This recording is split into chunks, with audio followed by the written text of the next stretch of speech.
guys, thanks for joining. I'll put this way. I have a plan for Jamel's birthday this Saturday.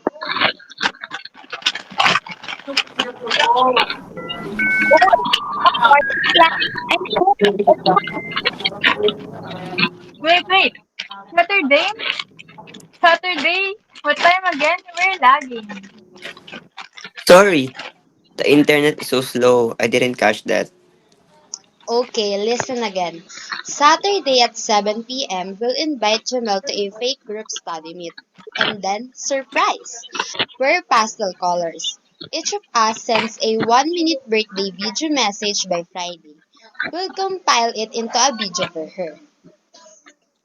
Wait, did you say Wednesday? I thought it was tomorrow. I only heard video and Friday. I missed the rest. Alright, I'll type it down for you.